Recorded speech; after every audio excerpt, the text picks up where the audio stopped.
December ആയിക്കഴിഞ്ഞാൽ പിന്നെ നമുക്ക് രണ്ടുപേർക്കും വീട്ടിലിരിക്കാൻ ഭയങ്കര ബുദ്ധിമുട്ടാണ്.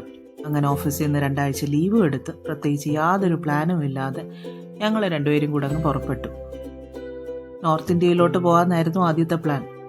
പ്രത്യേകിച്ച് റൂട്ടും സ്കെഡ്യൂളും ഒന്നും പ്ലാൻ ചെയ്യാത്തതുകൊണ്ട് ആദ്യത്തെ ഡെസ്റ്റിനേഷൻ വാരണാസി തന്നെ കിട്ടു. നോക്കിയപ്പോൾ അതാ കിടക്കുന്നു ബാംഗ്ലൂർ ടു വാരണാസി 32 മണിക്കൂർ. എന്നാൽ പിന്നെ ഈ ട്രിപ്പ് കുറച്ചുകൂടെ ഇൻട്രസ്റ്റിംഗ് ആക്കിയാലോ എന്ന് വിചാരിച്ചു ഈ എൻറ്റയർ സ്ട്രെച്ചും ബാംഗ്ലൂർ ടു വാരണാസി ഒറ്റയടിക്ക് അങ്ങ് ഡ്രൈവ് ചെയ്യാൻ തീരുമാനിച്ചു.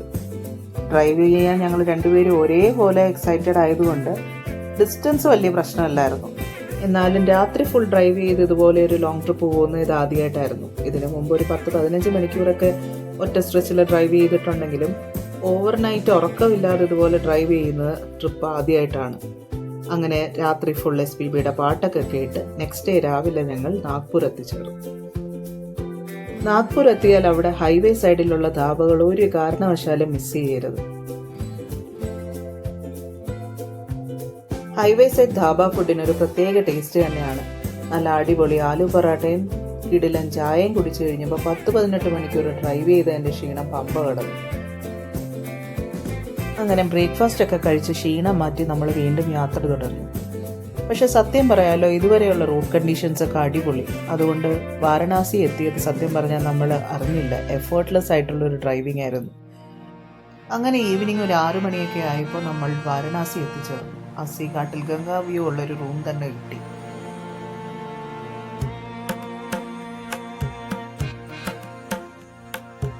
പിറ്റേന്ന് രാവിലെ തന്നെ ഞങ്ങൾ കാശി കറങ്ങാൻ പുറപ്പെട്ടു. ഒരു ഓട്ടോ എടുത്ത് ആദ്യം കാശി വിശ്വനാഥ് ദർശനം നടത്തി. അത് കഴിഞ്ഞ് വാരണാസിയിലെ ഫേമസ് സ്ട്രീറ്റ്സ് നടന്നു കാണാൻ തീരുമാനിച്ച് ഞങ്ങൾ ഇറങ്ങി. ആ ഇടുങ്ങിയ സ്ട്രീറ്റ്സിൽ കൂടെയുള്ള നടത്തവും മ്യൂറൽ പെയിന്റിങ്സും മലായി ഷോപ്സും എല്ലാം ഒരു കൗതുകം തന്നെയാണ്. വാരണാസിയിൽ വന്നാൽ ആരും മിസ് ചെയ്യാൻ പാടില്ലാത്തൊരു കാഴ്ചയാണ് ദശാശ്വമേധ് ഘാട്ടിലെ ഗംഗാ ആരതി. കർപ്പൂരത്തിൻ്റെയും ചന്ദനത്തിരിയുടെയും സുഗന്ധവും ഉച്ചത്തിലുള്ള ഗംഗാസ്തോത്രവും നേരിട്ട് അനുഭവിച്ചറിയേണ്ട ഒരു കാഴ്ച തന്നെയാണ്.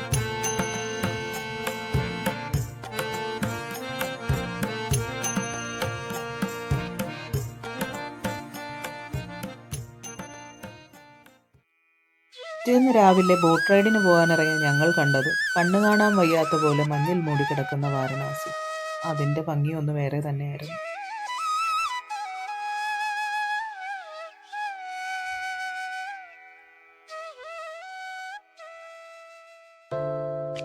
വാരണാസിയിൽ നിന്ന് ഇനി അടുത്ത ഡെസ്റ്റിനേഷൻ എന്തെന്ന് ആലോചിച്ചപ്പോൾ പെട്ടെന്ന് ഞങ്ങൾക്ക് വേറൊരു ഐഡിയ തോന്നി. എന്തുകൊണ്ട് ഇതൊരു ഇന്റർനാഷണൽ റോഡ് ട്രിപ്പ് ആക്കിക്കൂടാ? നോക്കിയപ്പോൾ നേപ്പാൾ ബോർഡർ വാരണാസിയിൽ നിന്ന് 6 മണിക്കൂർ മാത്രം. എന്നാ പിന്നെ അങ്ങനെ ആയാലോ ദാസ. ഇന്ത്യയിൽ നിന്ന് നേപ്പാൾ എൻ്റർ ചെയ്യാൻ പല ബോർഡർ പോയിന്റ്സ് ഉണ്ടെങ്കിലും പോഖ്ര എൻ്റർ ചെയ്യാനായിട്ട് ഏറ്റവും എളുപ്പമുള്ളത് ഗോരഖ്പൂർ സനോലി ബോർഡർ പോയിന്റ് ആണ്.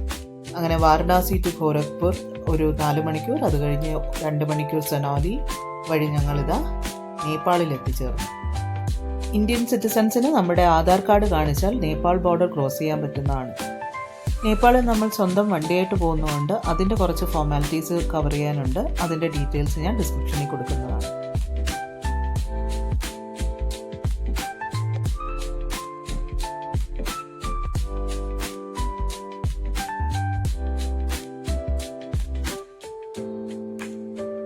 എന്തായാലും നേപ്പാൾ വന്ന സ്ഥിതിക്ക് ആദ്യം പോഖ്രയിൽ പോയി ഡോൾമ അമ്മായി ഒന്ന് കാണാൻ തീരുമാനിച്ചു. നേപ്പാളിൽ റോഡ് ട്രിപ്പ് ചെയ്യുമ്പോൾ ഉടനീളം കാണാൻ പറ്റുന്ന ഒരു കാഴ്ചയാണ് നല്ല അതിമനോഹരമായ ഹാങ്ങിങ് ബ്രിഡ്ജസ്. ഇന്ത്യയിൽ ഇത്രയും ലെങ്തി ആയിട്ടുള്ള ഹാങ്ങിങ് ബ്രിഡ്ജസ് നമ്മൾ കണ്ടിട്ടില്ല.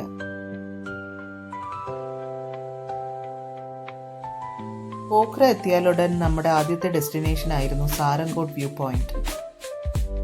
പോഖ്ര സിറ്റിയിൽ നിന്ന് ഒരു 4 കിലോമീറ്റർ ഹൈ റേഞ്ച് ഡ്രൈവാണ് സാരംഗോട്ട് വ്യൂ പോയിന്റ്. അവിടെ നിന്നുള്ള സിറ്റി വ്യൂ അതിമനോഹരമാണ്. സാരംഗോട്ട് വ്യൂ പോയിന്റിൽ നിന്നുള്ള മാച്ചു പിച്ച്റ ആൻഡ് അന്നപൂർണ റേഞ്ചിന്റെ വ്യൂ ആൻഡ് പോഖ്ര ലേക്ക് എല്ലാം കൂടെ ഒറ്റ ഫ്രെയിമിൽ കാണുന്നത് മെസ്മറൈസിങ് എന്ന് വേണം പറയാൻ. സാരംഗോട്ടിൽ നിന്നുള്ള സൺസെറ്റ് വ്യൂ ഒരിക്കലും മിസ് ചെയ്യരുത്. ഞങ്ങളുടെ ഭാഗ്യം എന്നോണം അന്ന് നല്ല ക്ലിയർ ആയിട്ടുള്ള ഒരു വ്യൂ നമുക്ക് കിട്ടി.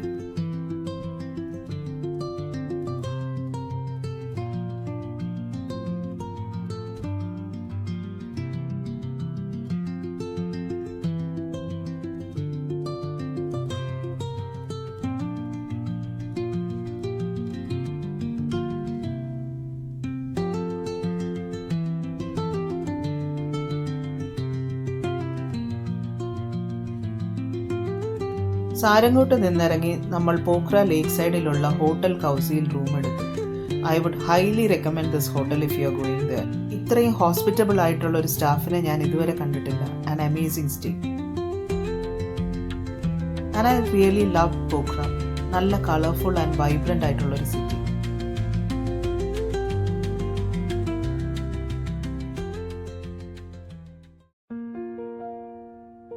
ലേക്ക് സൈഡ് താമസിച്ചാലുള്ള മറ്റൊരു അഡ്വാൻറ്റേജ് രാവിലെ ഇറങ്ങി ഫുവ ലേക്കിന് ചുറ്റും ഒരു പീസ്ഫുൾ വാക്ക് നടത്താം. ബോട്ടിങ് പോകാൻ ഇഷ്ടമുള്ളവർക്ക് എൻജോയ് ചെയ്യാൻ പറ്റുന്ന ഒരു നല്ല സ്ഥലമാണിത്.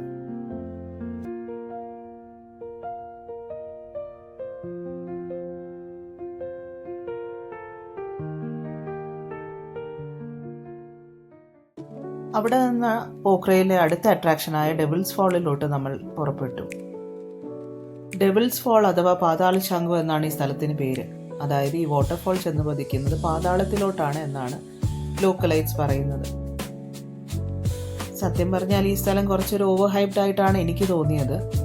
ഫോറിനേഴ്സിൻ്റെ നിന്ന് അവർ കളക്ട് ചെയ്യുന്ന എമൗണ്ടും അവിടെ കാണാനുള്ളതും വെച്ച് നോക്കുമ്പോൾ it's really not worth the money. ഒരു 45 minutes to 1 hour കാണാനുള്ളത് പോലും അവിടെ ഇല്ല.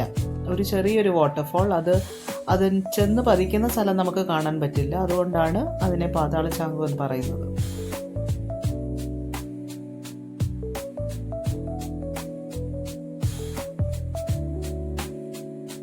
പോഖ്രയിൽ നിന്നുള്ള നമ്മുടെ next destination Kathmandu. Pokhara to Kathmandu by road 200 kilometers ആണെങ്കിലും it takes almost 6 hours to reach. അത്രയ്ക്ക് മോശം റോഡ് കണ്ടീഷൻസ് ആണ്.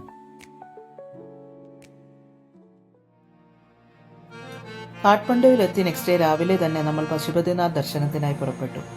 12 ജ്യോതിർലിംഗങ്ങളിൽ ഒന്നായിട്ടാണ് പശുപതിനാഥ് ദേവസ്ഥാനത്തെ കണക്കാക്കുന്നത്.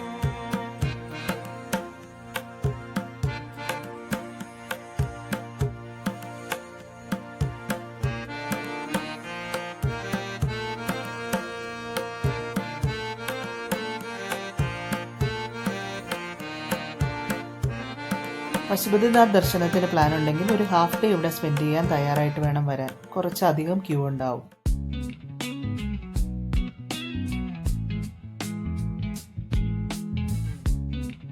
കാഠ്മണ്ഡുവിലെ വേറെ ടൂറിസ്റ്റ് അട്രാക്ഷൻസ് ആണ് കാഠ്മണ്ഡു ദർബാർ സ്ക്വയർ, കുമാരി ഭവൻ എന്നിവ. വൂളൻ ക്ലോത്ത്സ് ഒക്കെ ഷോപ്പ് ചെയ്യാൻ താല്പര്യമുള്ളവർക്ക് ദർബാർ സ്ക്വയർ ഏരിയയിൽ നല്ല കടകൾ കിട്ടുന്നതാണ്. കുറച്ചൊന്ന് ബാർഗെയിൻ ചെയ്താൽ നല്ല റേറ്റിന് നല്ല ക്വാളിറ്റി വൂളൻ ക്ലോത്ത്സ് കിട്ടുന്നതാണ് ദർബാർ സ്ക്വയർ ഏരിയ.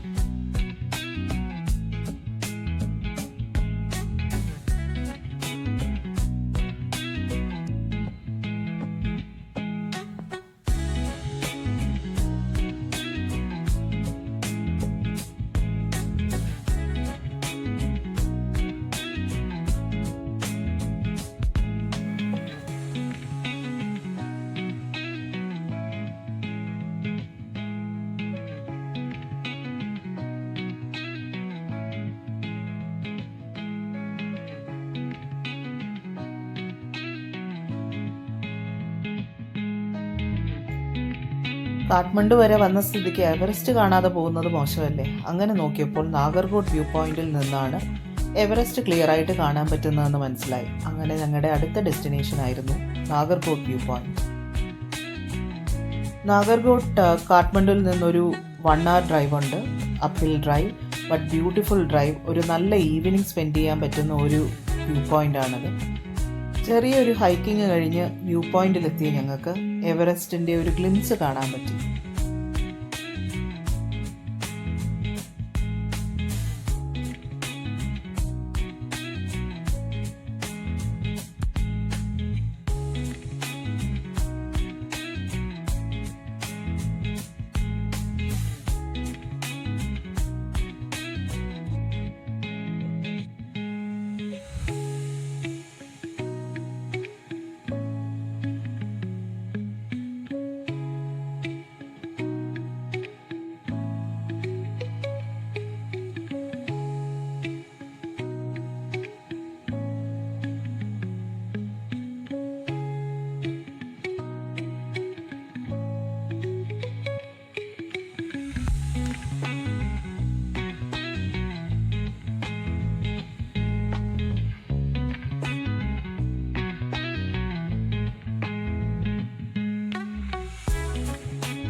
കാഠ്മണ്ഡു സിറ്റിയുടെ തിക്കും തിരക്കും ഇഷ്ടപ്പെടാത്ത ഞങ്ങൾ അന്ന് വൈകുന്നേരം തന്നെ പോഖ്രയിലോട്ട് തിരിച്ചു പോകാൻ തീരുമാനിച്ചു.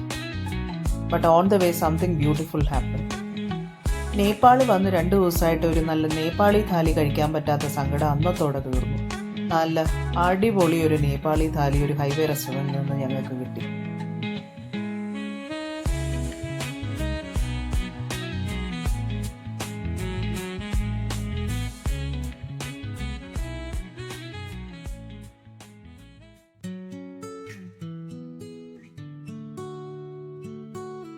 പോഖ്ര ലേക്ക് സൈഡ് വൈബ് ഒന്ന് വേറെ തന്നെയാണ്.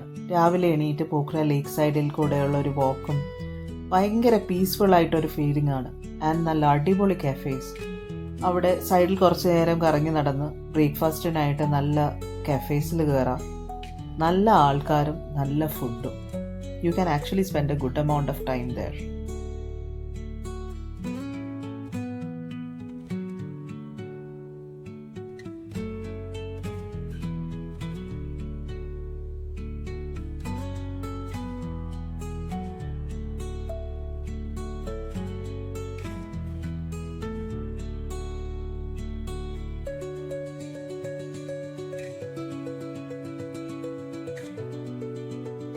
പോഖ്രയിലെ മറ്റൊരു അട്രാക്ഷനാണ് പുണ്ടിക്കോട്ട്. ഒരു വലിയ Shiva statue overlooking the hills. Sunset ഒക്കെ കണ്ട് നല്ല ഒരു ഈവനിങ് സ്പെൻഡ് ചെയ്യാൻ പറ്റിയ ആംബിയൻസ് ഉള്ളൊരു സ്ഥലമാണ് പുണ്ടിക്കോട്ട്.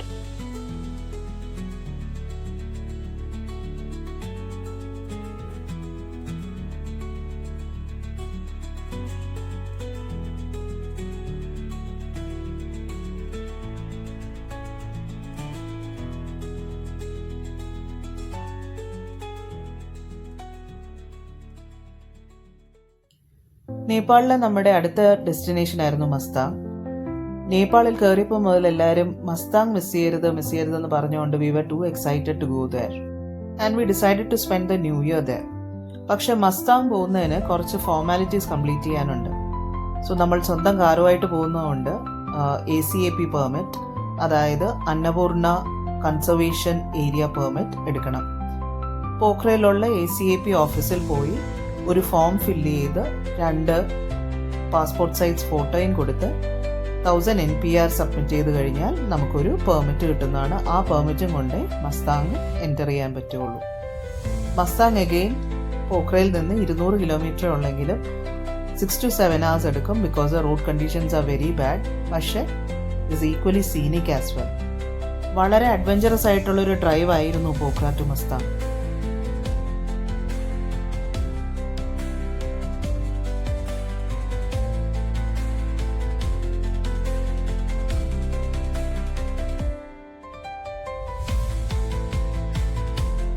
Difficult roads often lead to beautiful destinations എന്ന് പറഞ്ഞതുപോലെ ഇത്രയും മോശം റോഡായിരുന്നെങ്കിലും sceneries were beautiful. Snow clad mountains, waterfalls, ഇതെല്ലാം ഓൺ ദ വേ കണ്ടു പോകാൻ പറ്റും.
ഇടയ്ക്ക് ചില ഏരിയകൾ നല്ല ഭയാനകമായിട്ട് തോന്നുമെങ്കിലും അത് കഴിഞ്ഞ് തൊട്ടടുത്ത് ഒരു നല്ല ബ്യൂട്ടിഫുൾ ആയിട്ടുള്ള ഒരു വാട്ടർഫോൾ ആയിരിക്കും കാണുന്നത്.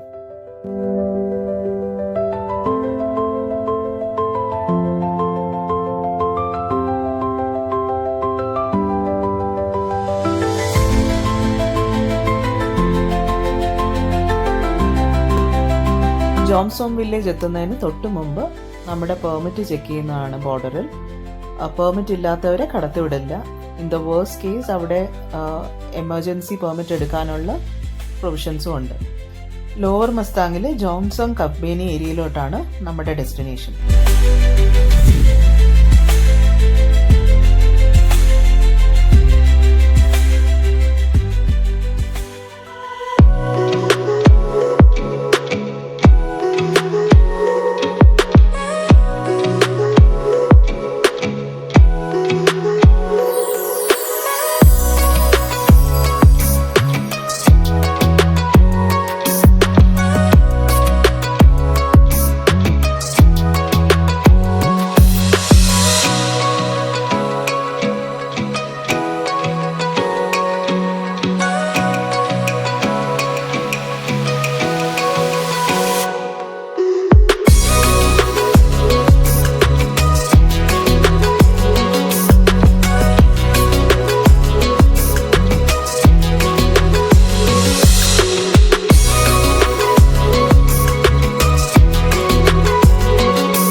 ട്രാവല് പോലെ തന്നെ ചായയും നമ്മുടെ ഒരു വികാരമായതുകൊണ്ട് ഈ ഇത്രയും നല്ല വ്യൂവിൻ്റെ ഇടയിൽ നിന്ന് ഒരു ചായ ഇട്ട് കുടിക്കാനും നമ്മൾ മറന്നില്ല.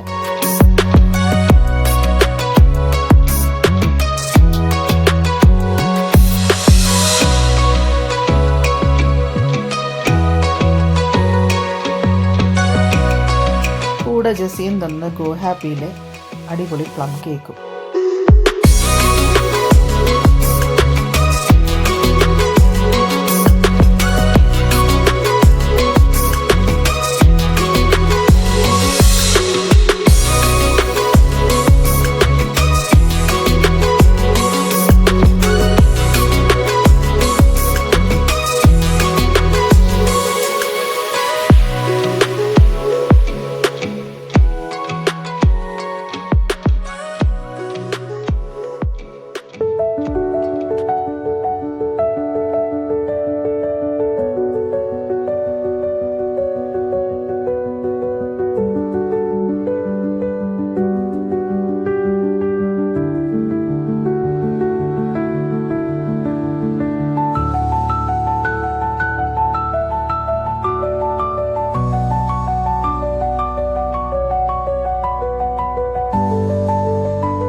കബ്ബേനി വില്ലേജിലോട്ട് നമ്മളെ സ്വാഗതം ചെയ്യാൻ നിൽക്കുന്ന 3 സുന്ദരികൾ.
കഗ്ബേനി വില്ലേജിൽ നമ്മൾ റൂം ബുക്ക് ചെയ്തിരുന്നത് യാക് ഡൊണാൾഡ്സ് എന്ന് പറയുന്ന ഒരു ഹോം സ്റ്റേയിലായിരുന്നു. ഒട്ടും പ്രതീക്ഷിക്കാതെ അങ്ങനെ ഒരു ലാൻഡ്സ്കേപ്പിൽ അവിടെ കളർ ബ്ലാസ്റ്റ് പോലെ ഒരു ഹോം സ്റ്റേ. അകത്തോട്ട് കയറിയപ്പോൾ ടോട്ടലി ഡിഫറെൻറ്റ് വൈബ്. ഭയങ്കര ഇഷ്ടപ്പെട്ടു. നല്ല ആർട്ടിസ്റ്റിക് ആയിട്ട് ഡെക്കറേറ്റ് ചെയ്തുള്ള ഒരു കോസി ഹോം സ്റ്റേ. മസ്താങ്ങിൽ പോകുന്നവർക്ക് I would highly recommend this place.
Next day morning നമ്മൾ കഗ്ബേനിയിൽ നിന്ന് മസ്താങ്ങിലുള്ള മുക്തിനാഥ് ടെമ്പിളിലോട്ട് പുറപ്പെട്ടു. കഗ്ബേനിയിൽ നിന്ന് ഒരു 30 മിനിറ്റ് മുക്തിനാഥിലോട്ടുള്ളൂ. പക്ഷെ ബ്യൂട്ടിഫുൾ ആയിട്ടുള്ള റോഡും ബ്യൂട്ടിഫുൾ ഡ്രൈവും ആണ്. അതിരാവിലെ പുറപ്പെട്ടാൽ നല്ല മനോഹരമായ കാഴ്ചകൾ കണ്ടുപോകാം.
മുക്തിനാഥ് അമ്പലത്തിന് 2 കിലോമീറ്റർ മുമ്പ് കാറ് പാർക്ക് ചെയ്ത് 2 കിലോമീറ്റർ കാലിനടയായിട്ട് വേണം അമ്പലത്തിലെത്താൻ.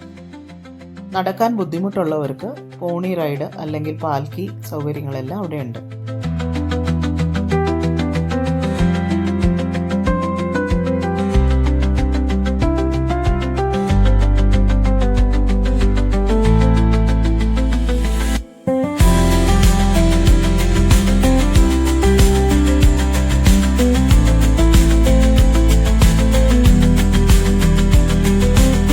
മുക്തിനാഥ് ടെമ്പിൾ ഇരിക്കുന്നത് 12,000 ഫീറ്റ് അബവ് സീ ലെവൽ ആയതുകൊണ്ട് ഓൾട്ടിറ്റ്യൂഡ് സിക്നസ് വരാൻ ചാൻസ് ഉണ്ട്. സോ അങ്ങനെ ബുദ്ധിമുട്ടുള്ളവർ കുറച്ചൊന്ന് പ്രിപ്പയർഡ് ആയിട്ട് വേണം പതുക്കെ പതുക്കെ മുകളിലോട്ട് ചെല്ലാൻ. 2 കിലോമീറ്റർ നടന്നു കഴിഞ്ഞ ശേഷം ഒരു 700 സ്റ്റെപ്പ് മുകളിലോട്ട് കയറാനും ഉണ്ട്. സോ അതിനനുസരിച്ച് പ്രിപ്പയർഡ് ആയിട്ട് വേണം മുക്തിനാഥ് ടെമ്പിൾ വിസിറ്റ് ചെയ്യാൻ വരാൻ.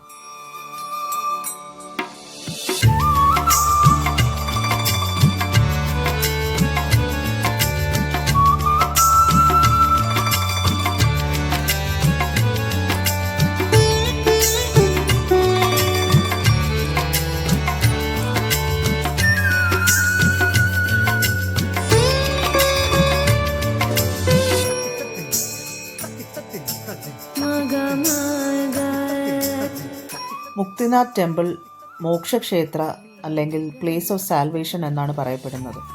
അതായത് മുക്തിനാഥ് ടെമ്പിൾ വന്ന് പ്രാർത്ഥിക്കുന്നവർക്ക് അടുത്ത ജന്മത്തിൽ നിന്നുള്ള ഫ്രീഡം കിട്ടും എന്നാണ് പറയപ്പെടുന്നത്. അവിടെ ഒരു 108 ജലധാരകളുണ്ട്. ആ ജലധാരകളിൽ നിന്ന് സ്നാനം ചെയ്താൽ അടുത്ത ജന്മത്തിൽ നിന്നുള്ള മോക്ഷം കിട്ടുമെന്നാണ് ഇവിടെയുള്ളവരുടെ വിശ്വാസം. ഈ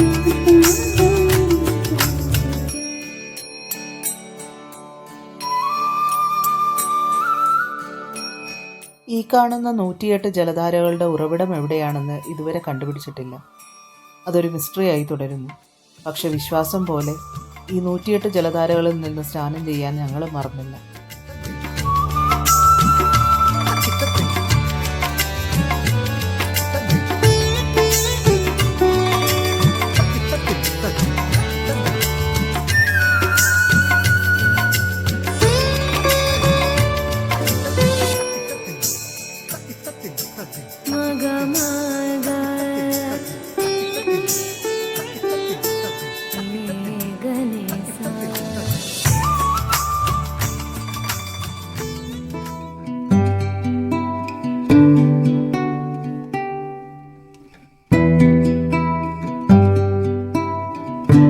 മുക്തിനാഥ് ടെമ്പിളിന്റെ തൊട്ടടുത്ത് മറ്റൊരു ബുദ്ധക്ഷേത്രവും സ്ഥിതി ചെയ്യുന്നു.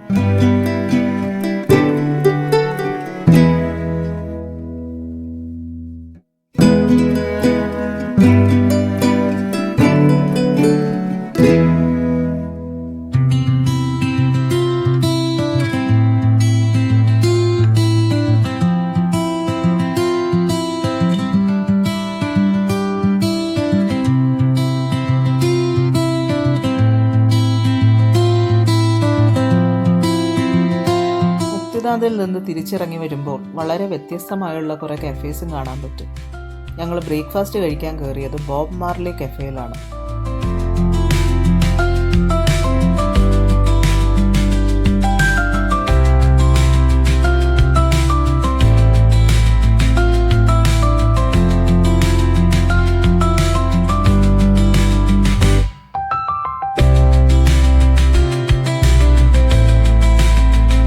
Unplanned trips are the most beautiful എന്ന് പറഞ്ഞ പോലെ ഒരു പ്ലാനും ഇല്ലാതെ ഇറങ്ങിയ ഞങ്ങൾക്ക് ഒത്തിരി ഓർമ്മകൾ സമ്മാനിച്ച ഒരു നേപ്പാൾ യാത്രയായി ഇത്.